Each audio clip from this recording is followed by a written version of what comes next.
Muy buenos días, pues estamos iniciando la exposición del tema correspondiente a la unidad 6, motivación y comportamiento. Hoy abordaremos algunos aspectos importantes de este tema, como son las emociones como variable que afectan el comportamiento, la relación entre las emociones y la percepción de las situaciones y su influencia en la toma de decisiones. Muy bien. Pues demos inicio entonces. El tema es muy interesante. ¿En qué sentido? En que desde la administración clásica se ha pensado que el trabajador es una simple extensión de la máquina, un ente que funciona a partir de lo que se le establecen como propósitos o como objetivos de trabajo, como metas, y que no tiene variables en su comportamiento que quedan fuera de la misma administración. Es decir, se da por supuesto, se da por hecho que el trabajador cuando llega a la empresa es eh, un, eh, una persona que se puede predecir su comportamiento y por tanto, si es predecible, pues es controlable. Entonces, se puede controlar a la persona dentro de la empresa. Fuera de ella, incluso habrá quien también piense que fuera de ella se puede hacer.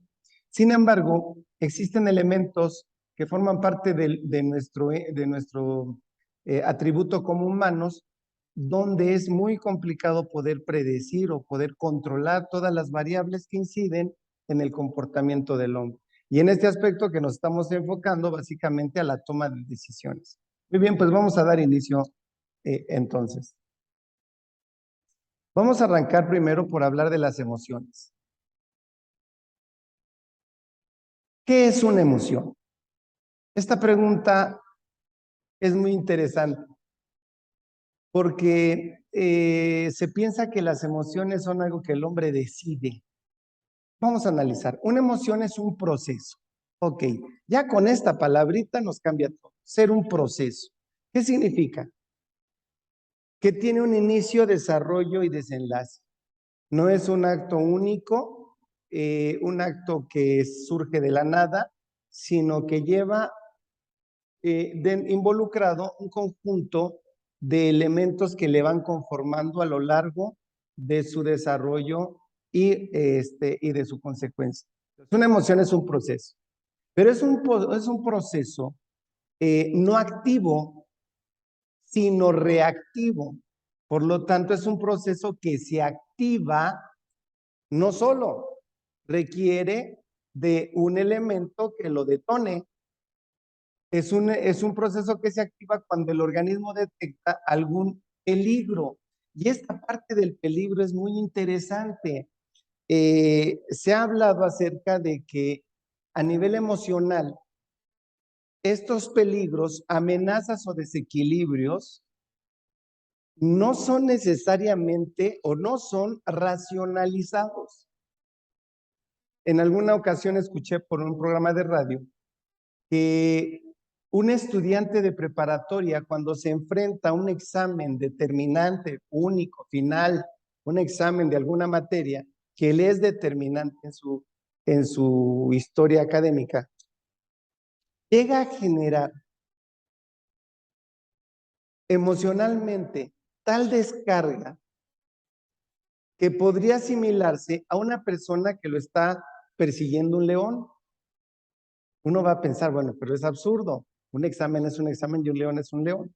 Sí, pero instintivamente el cuerpo no lo distingue de manera instintiva, me refiero, no lo distingue y hace sus descargas hormonales y genera las emociones correspondientes muy similares.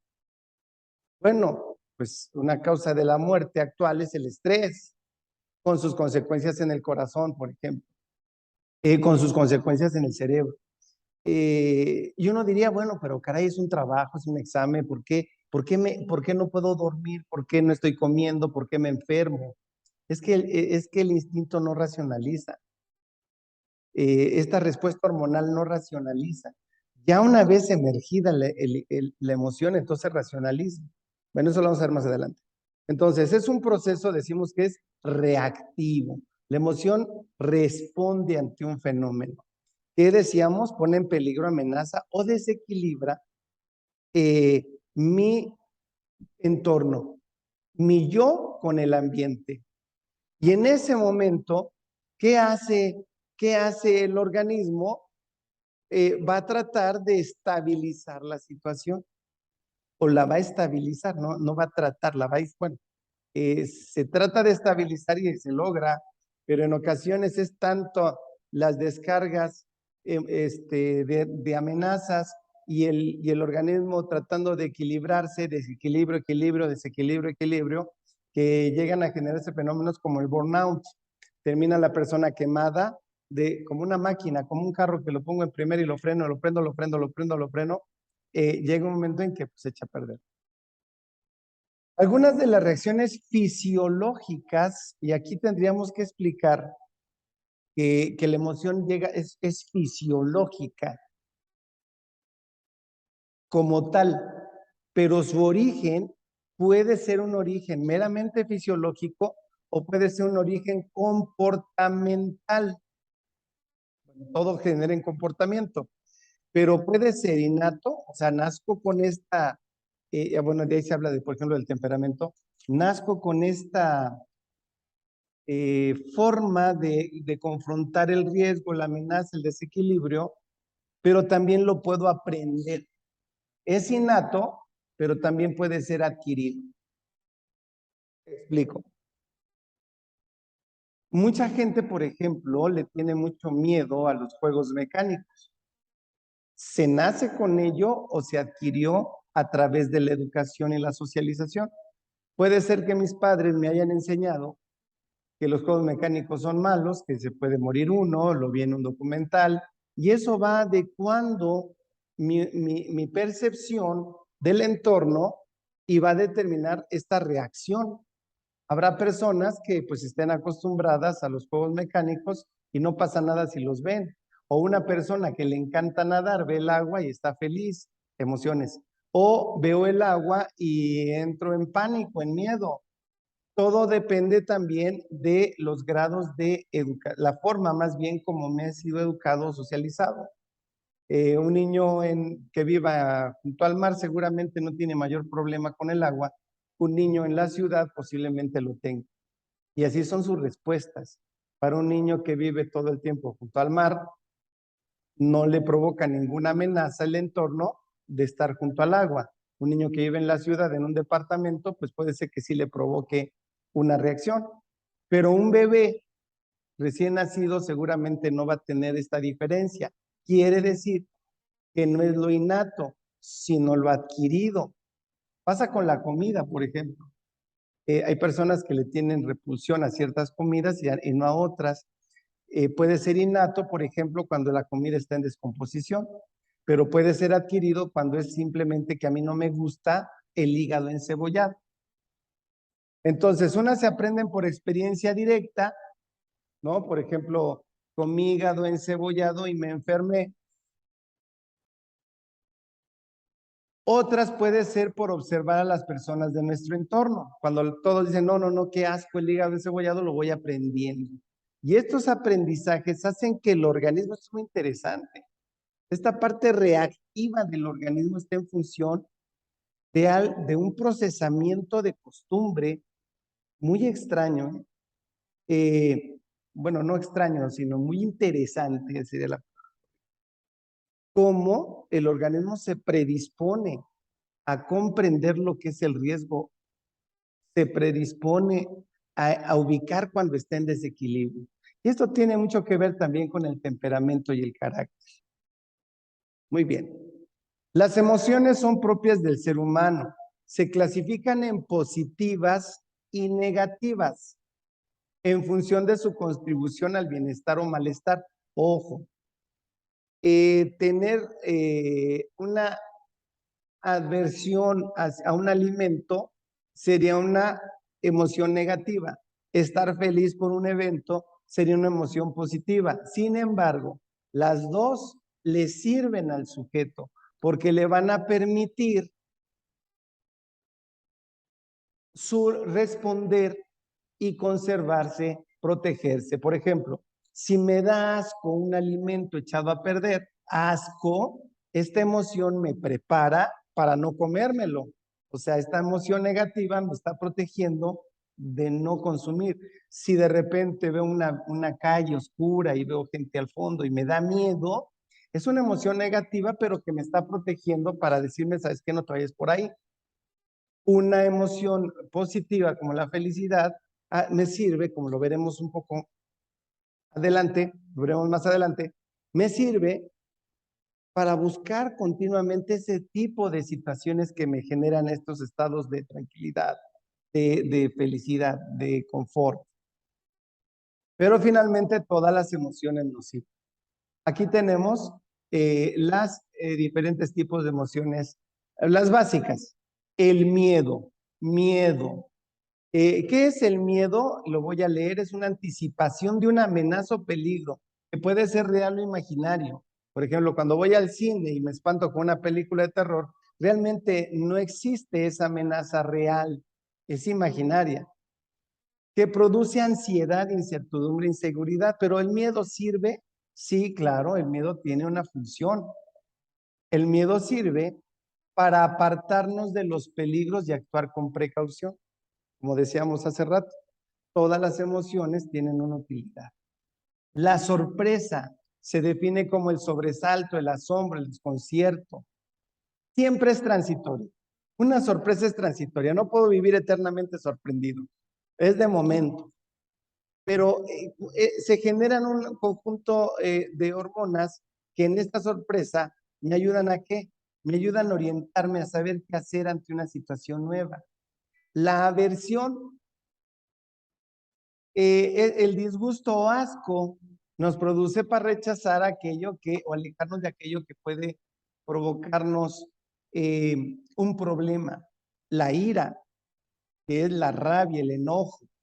Mucha gente utiliza mal la palabra coraje. Me da mucho coraje, no, me da mucho enojo, mucha rabia.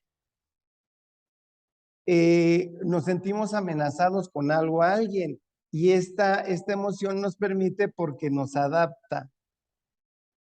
Cuando impulsa a hacer algo para resolver un problema o cambiar una situación difícil.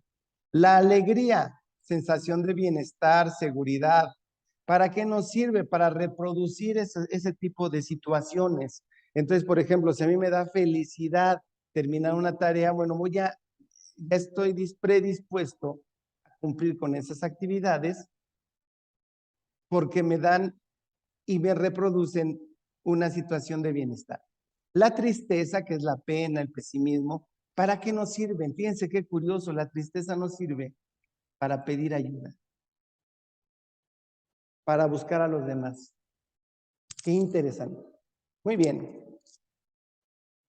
Hablábamos de hormonas porque la emoción que es reactiva funciona a través de las hormonas. Hablemos de las diferentes hormonas y aquí algo interesante que tendríamos que considerar, ¿no? Algo interesante que tendríamos que considerar es ponerlo con ejemplos en una organización. La oxitocina. ¿Qué hace la oxitocina? Estimula el sistema inmunológico, facilita el proceso de solución de problemas, ayuda a combatir el estrés, brinda sentimientos duraderos de calma y felicidad y facilita la interacción social y el comportamiento social positivo.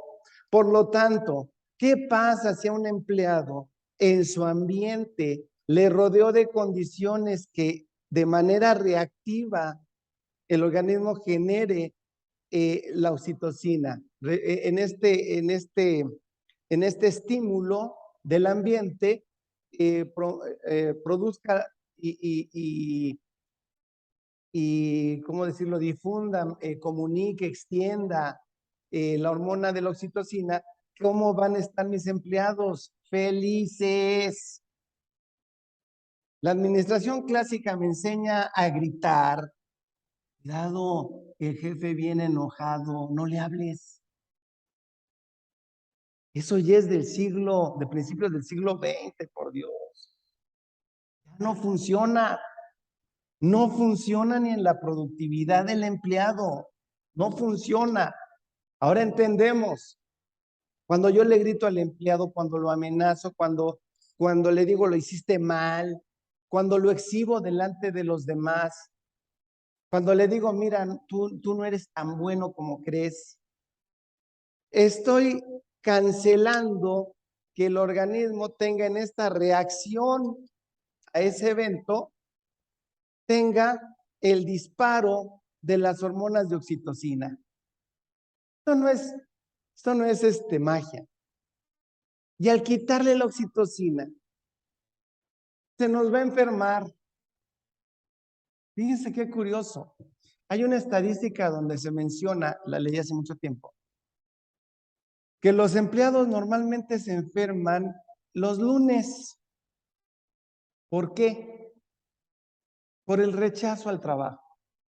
Estoy el domingo con mi familia, estoy haciendo lo que me gusta, pero tremendo 11 de la noche me recuerdo más bien que el lunes hay que estar temprano en el tráfico y con el jefe que me dice que yo no funciono, con la jefa que me grita. Hay un rechazo, me va a enfermar. Y luego le digo al empleado, pero pues sé creativo. No, yo mismo, yo ambiente estoy creando la situación para que ese empleado no sea creativo. ¿Qué les parece la serotonina?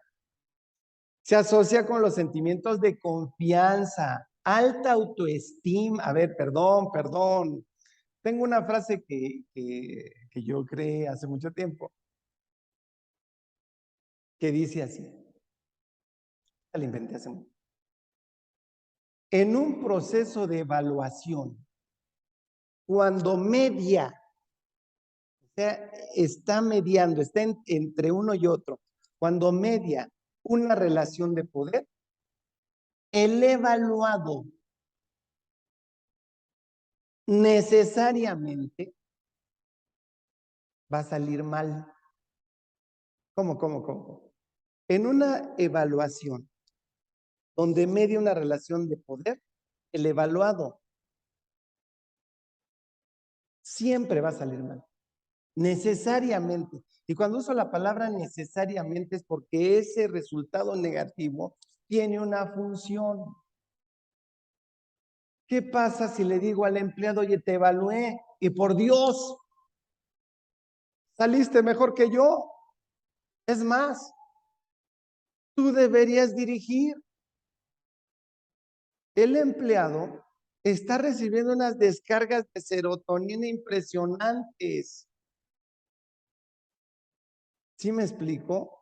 Alta autoestima, mucha confianza, pero a lo mejor le da tanta confianza como para decir, ok, gracias, pero hace 10 años que no me aumentan el sueldo.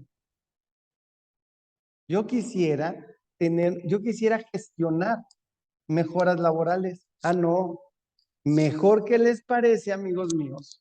Y por el contrario, le digo que salió pésimo, que le voy a hacer el favor de mantenerlo aquí en el trabajo, que híjole, no sirve, pero diablo, soy muy buena persona.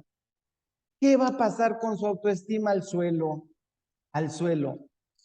Y fíjense, se reduce la serotonina y ¿qué tenemos? Depresión, ansiedad, problemas con la digestión, con el sueño, con la salud ósea. Son empleados que no están durmiendo. Son empleados que continuamente piensan que algo malo va a venir. Y eso lo vamos a ver más adelante. ¿Ese empleado me sirve? Ojo, ya manifesté mi poder sobre él. Ya le dije, tú no eres tanto, no te lo creas. Le acabo de pegar a la productividad. Le acabo de pegar a la creatividad. Le acabo de pegar mi propia organización. Yo directivo,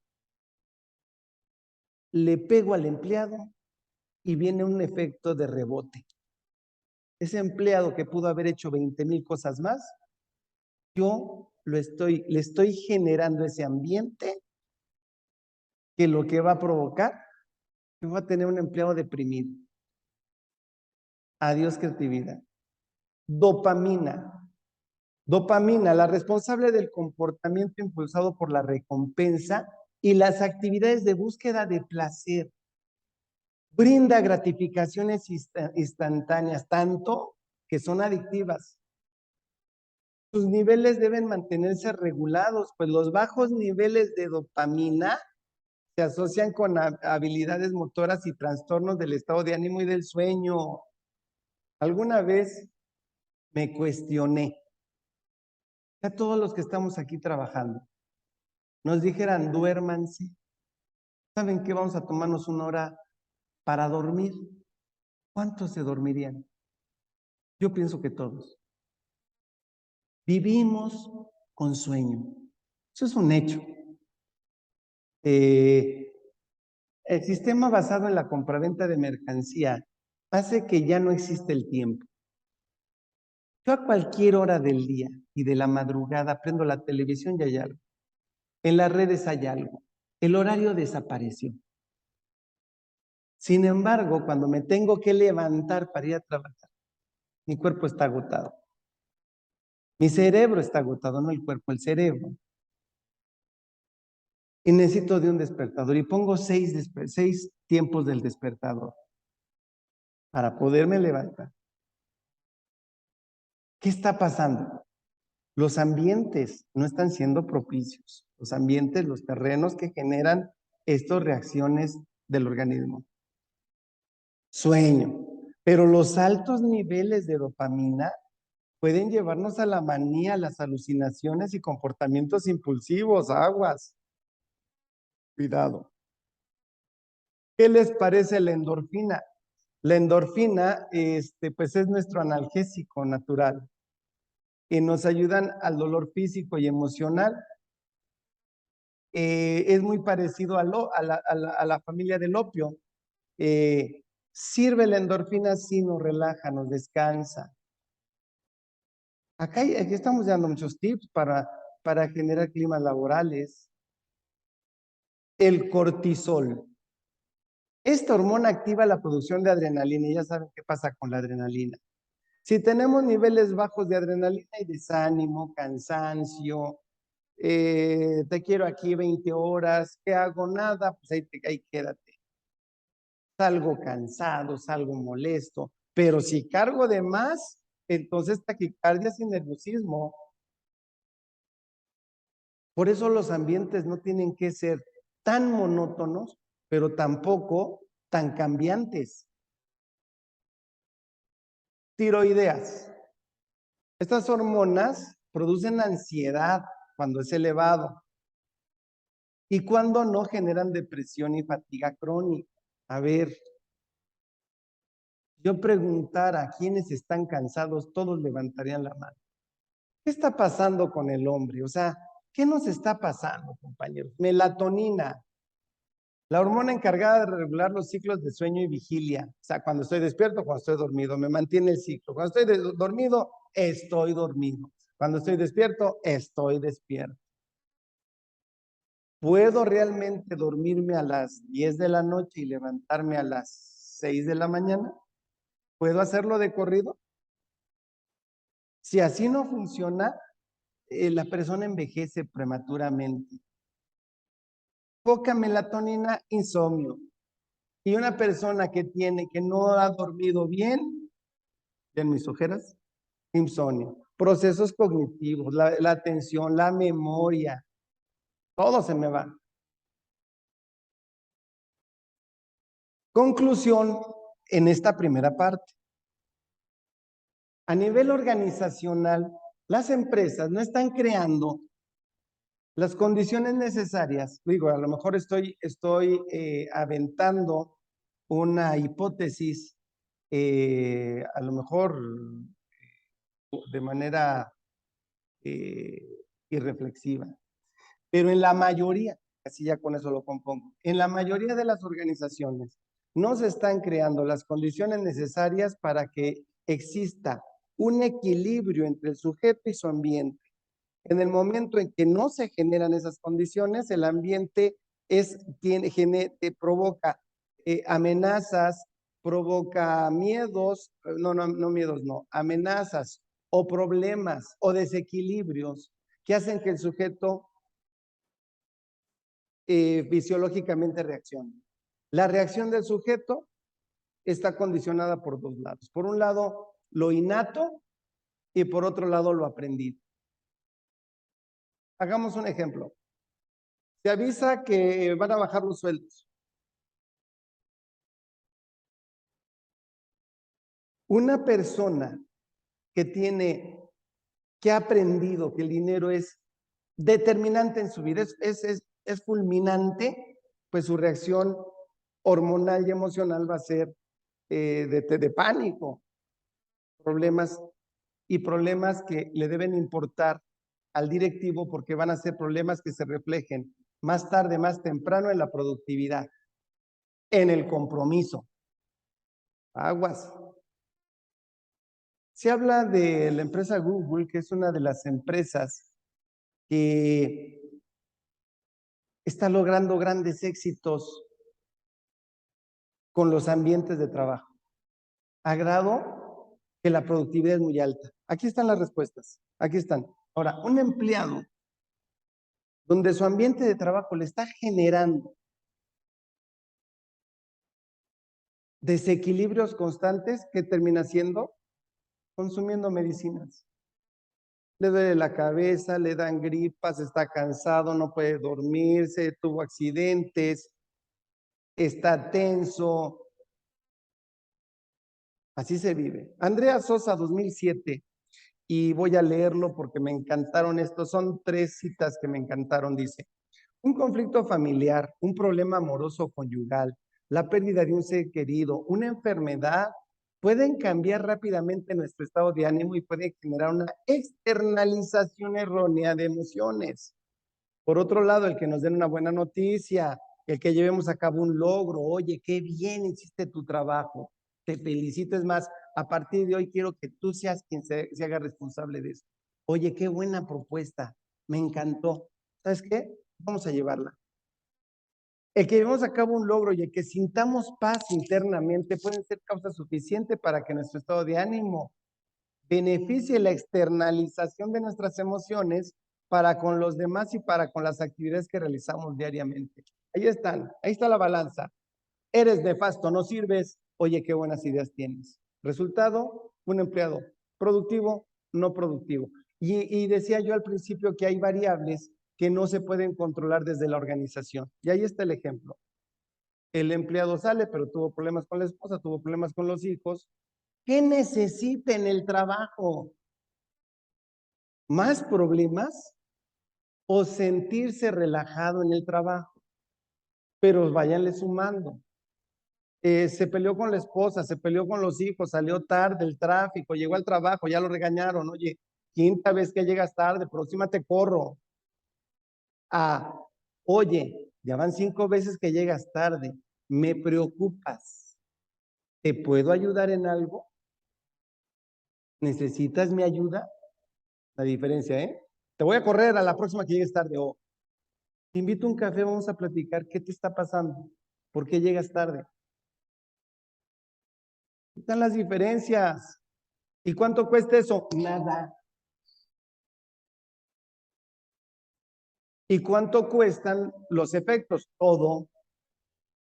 Dice Andrea Sosa. Las emociones pueden ayudar a nuestro pensamiento, aumentar nuestra capacidad para solucionar problemas y asistir a la razón, lo cual depende del uso que hagamos de las mismas. Por ejemplo, si tenemos un estado de ánimo positivo, podemos generar nuevas e interesantes ideas. Si tenemos un estado de ánimo negativo, va a existir una concentración total hacia el problema, pero no estoy en condiciones de dar una solución. Fíjense, es muy interesante. Me voy a correr. Todo el tiempo voy a concentrarme en el problema de que me van a correr, pero no puedo generar una solución. Justamente porque las emociones negativas están impidiendo una solución al problema. Miren, interesante. El estado de ánimo influye definitivamente en el pensamiento. Por ejemplo, un empleado no le pediría un aumento de sueldo a su jefe si sabe que este viene de mal humor, ya que está convencido que si una persona tiene mal humor, no voy a tener un resultado positivo. Y alguien va a decir, pues está bueno. Entonces siempre hago cara de enojado y ya la libré. Los empleados se me van a acercar. Sí, pero hay algo que se llama cultura organizacional. Y me parece, no fue en otra materia, abordamos un fenómeno muy interesante. El líder de la organización, cuando es el líder directivo, está avisándole a los subordinados cuál es la cultura de la empresa, cuál es la tradición, cuáles son los comportamientos, cuáles son los valores. Y entonces el empleado piensa inconscientemente, lo interioriza y dice, el jefe le gritonea a todo mundo, la jefa se la pasa gritándole a todos y es jefa. Por lo tanto, el valor asumido, adquirido es, ya entendí. Más que el valor, la actitud. Ya entendí. Si le gritoneo a todo mundo, como me gritonea a mi jefe o mi jefa, entonces pues soy un buen candidato. Y lo peor, es cierto, sí es buen candidato. Porque mira qué bien es estricto, es esto, es esto, es esto. Todo, o sea, es una visión de espejo. Oye, qué buen empleado. No, no es que sea buen empleado, es que me estoy viendo en él.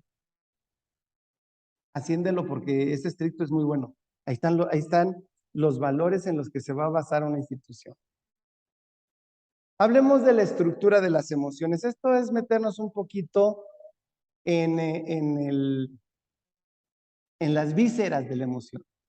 Toda emoción no es un proceso, este no es proceso, son elementos.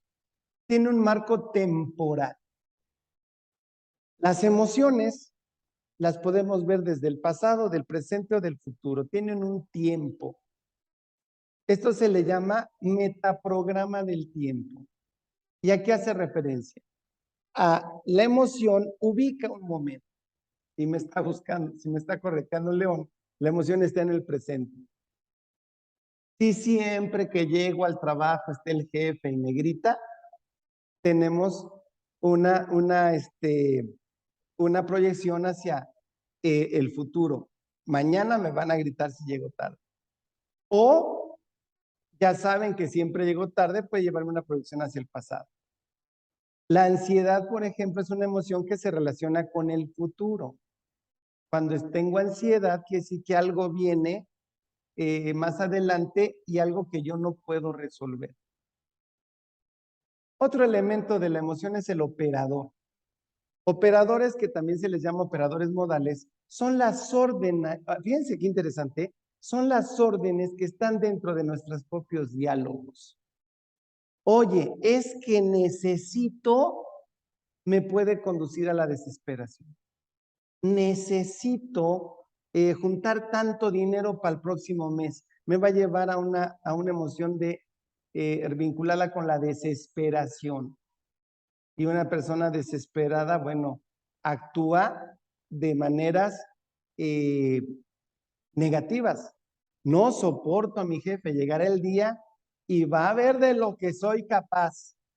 Actúan con desesperación. Respuestas modales. ¿Qué tienen que ver estas respuestas? Es la manera como voy a responder, que puede ser activa o pasiva.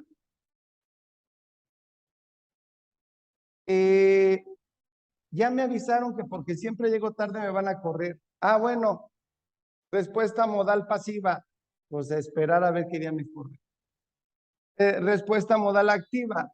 Hijo, tengo que hacer algo al respecto. Voy a poner otros 8 despertadores o me voy a quedar a dormir afuera de la escuela a ver qué hago. Afuera de la empresa, afuera del negocio. Muy bien. Intensidad. Dependiendo el nivel o el grado de aquello que produce la emoción, será el grado de respuesta de la emoción. Por ejemplo, hablemos de dinero. como está en el ejemplo. Si el dinero se vuelve el elemento que crea la respuesta, entonces, a mayor dinero, mi respuesta va a ser satisfactoria, voy a estar muy contento. A menor dinero, vendrá la frustración. Eso en el clima laboral se tiene que evaluar. Muchos empleados, la mayoría, y sobre todo en condiciones en que económicas en que la sociedad no está económicamente sana, pues este es un elemento motivador muy importante, aunque es un elemento externo, el dinero, pero sí influye muchísimo. La clasificación. Hay un metaprograma de comparación. ¿Cómo puedo clasificar a las emociones? Esto tiene que ver con la historia de mis comportamientos. Si estos elementos detonadores de la emoción son positivos, entonces mi comportamiento va a ser de igualdad, es decir, voy a seguir haciendo lo mismo. Pero si son negativos, viene un comportamiento de diferencia. Pero puede ser que me genere ahora envidia, frustraciones, sentirme más que otro, menos que otro. Ojo con el menos que otro. Estamos hablando de autoestima. Entonces, ¿qué buscaría yo en un empleado? Que haya una constante. No podemos hablar de que hoy me sienta contento, mañana triste, mañana contento, pasado mañana triste, que hoy piense que tengo trabajo de por vida, que mañana piense que van a correr. No puede funcionar así. El ser humano no funciona así. El ritmo de las emociones, lo que estamos hablando justamente. La excitación, por ejemplo, el percibir que el puesto permite hacer actividades diferentes, ojo aquí, con el ritmo. Si veo que puedo ser creativo en el trabajo, tengo un ritmo rápido, tengo un ritmo de enriquecimiento, me siento muy bien, estoy entretenido. Cuando el trabajo es monótono, no pasa nunca nada, pero en la parte de la creatividad me refiero, me aburro. Es decir, que entonces al empleado hay que darle los elementos necesarios para que emocionalmente sienta que puede hacer muchas cosas innovadoras. Reconocerlo. Cuando lo que yo quiero es la pura monotonía. Es decir, por ejemplo, decíamos, no puede ser que hoy esté feliz, mañana triste, hoy feliz, mañana triste. Pero cuando esos motivos de tranquilidad, por ejemplo, me lo da un sueldo y es lo único y permanente que me va a dar el sueldo, recuerden la intensidad, no hay aumentos ya, pero tampoco hay descensos en el sueldo, viene la monotonía. ¿Ya? El dinero no es algo que me mueva, ni es más, tampoco es menos, es lo mismo. Las actividades que realizo no son más ni menos, son las mismas, monotonía. La valoración. Decíamos que esto ya tiene que ver con mucho racional, mucho de racional. No es lo mismo pensar que voy a perder el trabajo a que voy a perder la vida. Obviamente se va a anteponer aquel elemento que detona más importante. Y pues es más importante no perder la vida que no perder el trabajo. En muchos trabajos, ahora con lo del COVID, por ejemplo, se pretendía que el trabajador antepusiera, bueno, no se pretendía, se logró que el trabajador antepusiera su propia vida al trabajo mismo. Y entonces, aunque decían que había una pandemia terrible, la gente salía a trabajar. Ni modo, decía, ni modo, ¿qué hago? Y había que subirse al metro, al camión, ni modo.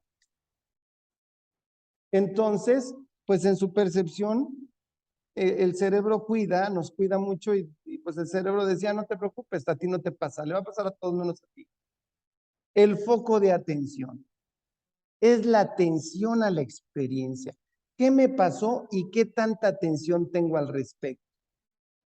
Y esto mucho tiene que ver con nuestro estado, con nuestra condición. Por ejemplo, una persona que supiera que tenía riesgos por el COVID, riesgos más que otros, pues le puso más atención a cuidarse. Otras personas que sentían con menos riesgo, pues lo limitaron. Entonces, mucho tiene que ver con cómo estamos nosotros. Muy bien, qué interesantes temas de las emociones, las hormonas, las respuestas adquiridas, aprendidas, innatas. Tiene mucho que ver con lo fisiológico, con la supervivencia. Todas estas emociones en el trabajo, ojo, el ser humano por naturaleza es un ser emotivo. No hay de otra, no hay de otra. Y esas emociones están muy relacionadas con nuestras condiciones de vida, con nuestras experiencias, con nuestras historias de vida. No hay de otra. Este conjunto de emociones está estrechamente vinculado con algo que se llama toma de decisión. Importante, en un puesto directivo hay que cuidarlo mucho. Es que mi jefe siempre llega enojado. No es directivo. No dirige. No dirige porque nadie se le acerca.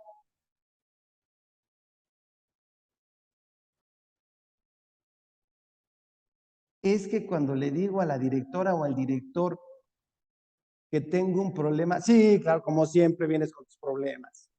Ojo, cada palabrita detona emociones, las emociones detonan comportamientos, los comportamientos se relacionan con la productividad de la organización.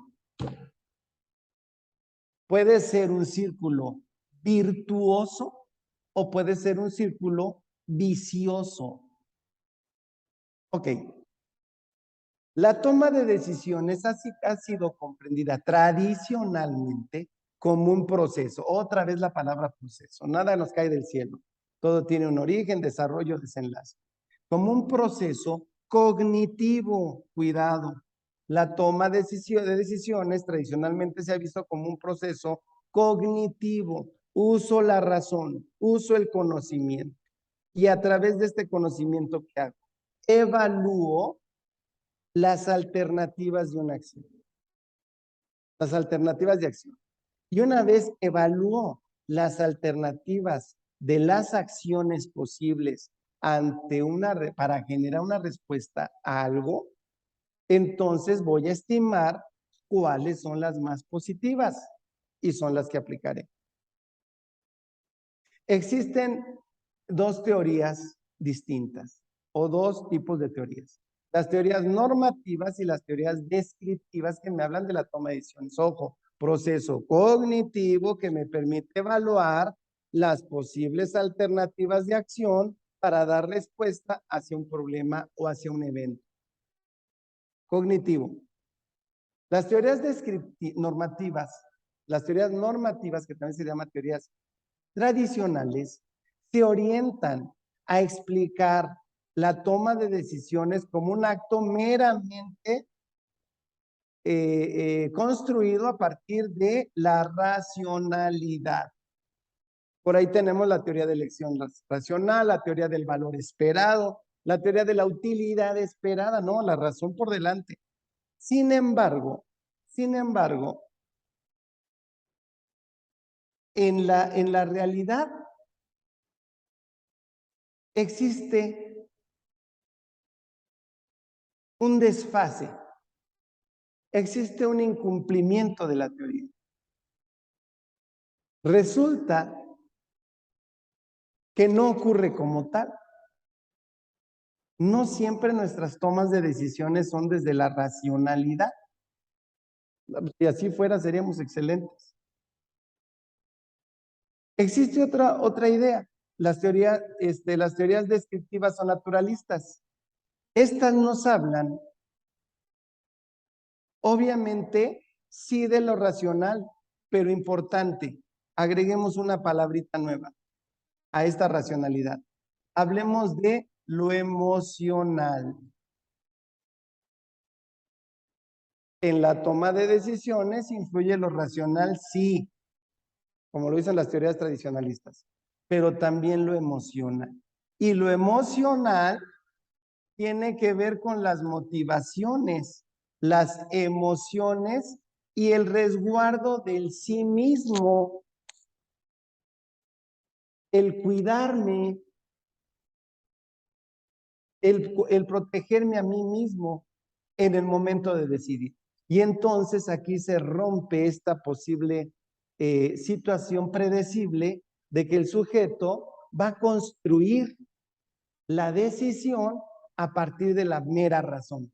Hijo, hay un montón de variables, lo hemos dicho desde el inicio, variables no controladas, variables ocultas, de hecho.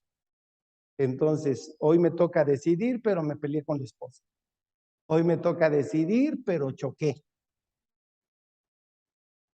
Y estas teorías descriptivas parece que dan más luz al respecto de la toma de decisión. Tenemos las decisiones bioéticas. Res y Narváez, 1994, con base a la teoría de Colbert y Candy de 1984. Para ellos existen 4 componentes básicos en la toma de decisiones. ¿Cuáles son estos 4 componentes básicos? Primero, la sensibilidad moral. Voy a tomar una decisión. Me toca tomar una decisión. Hoy tengo que resolver a quién voy a ascender en el puesto. Sensibilidad moral. Interpretación de la situación. Esta situación donde yo voy a ascender a alguien y a otra persona no la voy a ascender, hoy voy a contratar a alguien y al otro lo voy a correr. Estas decisiones, desde la sensibilidad moral, interpreto en sí la situación en que me estoy localizando, la situación de cómo mis acciones, ojo, van a afectar el bienestar de los otros y el mío, el mío. Acá hay un dilema ético y voy a asignar una valoración. Ojo, entonces no es simple, a ver, vente, corro, a ver, vente, contrato, no. ¿Cómo estas acciones van a afectar a los demás? Ojo, bioética, etos, esta parte filosófica de la costumbre. Hay una frase que se me hace brutal, despiadada. Incluso diría hasta triste. Hay quien dice que lloren en la casa del otro en vez de que lloren en mi casa. Qué fuerte es eso. Aquí la sensibilidad moral está en el suelo. ¿Por qué tienen que llorar a alguien? El juicio moral. Hay que tomar un dictamen desde la moralidad. ¿Y entonces de qué se trata? Hay un conjunto de normas sociales o culturales que me determinan en mi comportamiento qué debo hacer. Ojo, estoy regido. Hay una norma moral que me dice qué puedo y qué no puedo hacer. Recuerden que las normas nacen de las acciones que permiten la existencia y desarrollo de la sociedad. Entonces, aquí no es qué quiero yo, sino cómo el grupo subsiste y se desarrolla. El juicio moral. Hay un conjunto de normas preestablecidas por la sociedad. Pues muy fácil. Contrato a mi amigo y corro al que no es mi amigo. Uf, problema moral. Problema moral. La motivación moral. Debo priorizar los valores para generar la intención de la acción. Hijo, si es mi amigo, pero sabes que el otro que no es mi amigo ha tenido mejores desempeños, creo que voy a ascender mejor a esta persona que no es mi amiga. La motivación moral. El carácter moral es la ejecución de la intención de la acción. Hacerlo. Hacerlo.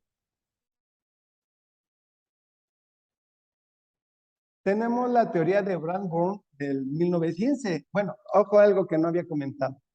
Las teorías de toma de decisiones son de la década de los 50 del siglo inmediato anterior, 1950.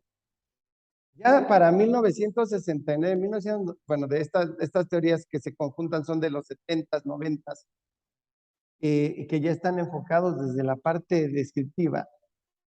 Estudian el impacto de las emociones según la valencia en la toma de decisiones. O sea, la emoción va a tener diferente valencia, positiva, negativa. Cuando es positiva, ¿cuál es la toma de decisiones? Cuando es negativa, ¿qué pasa con la toma de decisiones? Y esto lo desarrolla Frank Bourne y Friedka. ¿Qué dicen ellos? ¿Qué pasa cuando la emoción está dentro de la valencia positiva, como puede ser la alegría? ¿Cómo son mis tomas de decisiones? Fíjense qué interesante.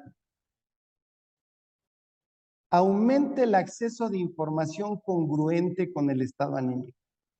Permite que las personas utilicen de manera efectiva el conocimiento tácito, que reconozcan los dilemas sociales y morales y los interpreten adecuadamente. Cuando estoy alegre, pienso mejor. Tomo decisiones más allegadas a la realidad. Valencia positiva. Cuando la valencia es negativa, ¿qué es lo que pasa? Hay una tendencia al juicio ético más realista. Se reduce el efecto marco. A ver, vamos a detener ahí tantito.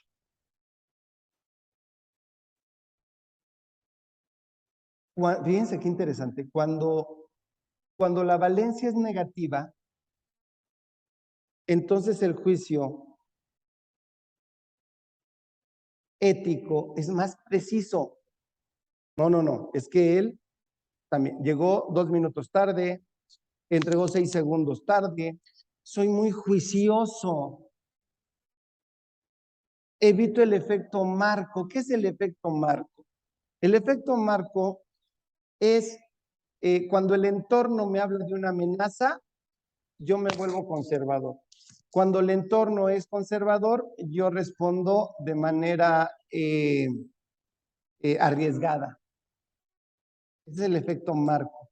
Bueno, se reduce. Se usa el estereotipo. Se reduce el estereotipo. Las personas tendrán que aumentar su capacidad de razonamiento deductivo, analítico, focalizado en la persona. No ven más que lo que está pasando, se concentran. Utilizan mucho la memoria. Ah, pero esta persona hace 1 año hizo esto, 2 años. Cuando se es negativo, se trata de controlar el absoluto y justificar una. Somos menos creativos en nuestras tomas de decisión.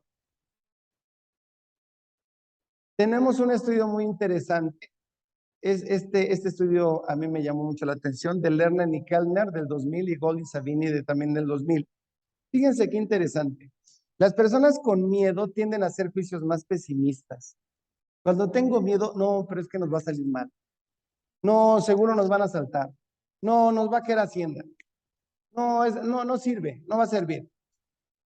Cuando se tiene rabia, se hacen juicios más positivos sobre los riesgos futuros. No, sí vamos a poder. ¿Cómo de que no? Cuando tenemos rabia, preferimos políticas que castiguen. Ah, no, tú húndelo, tú húndelo. Oye, llegó 3 minutos tarde, córrelo, córrelo. Con miedo. Hijo, pero si luego no contratamos a alguien más, ¿qué pasa? Cuando tenemos culpa y empatía, tratamos de hacer políticas de reparación. Ayúdalo. Mira, también nosotros nos pasamos. Habla con él. Nuestras tomas de decisión cambian. No estamos aquí ni pretendemos ahorita decir cuál es la correcta. Lo que pretendemos es simplemente evidenciar que efectivamente existe una correlación entre la emoción y la toma de decisiones y que dependiendo de la emoción va a ser la toma, las características de esa toma de decisión. Pero, agrego, pero esta toma de decisiones tiene que ver con emoción, sí, pero la emoción tiene que ver con 2 factores. la historia del sujeto. El sujeto es un ser, el ser humano no es predecible como la naturaleza. Y mucho responde de su historia de vida, mucho responde de su vida, de su contexto, de sus preocupaciones. Cuando la empresa no parte de la historia de vida del sujeto, hay un rompimiento, hay una separación.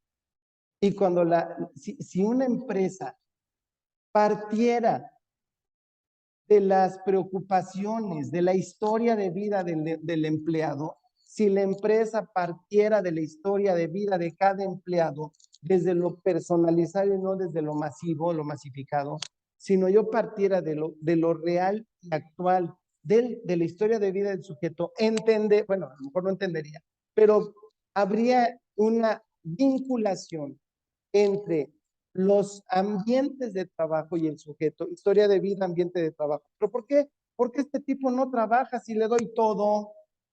Bueno, sé que es para él el todo, para el sujeto, no para mí, para él.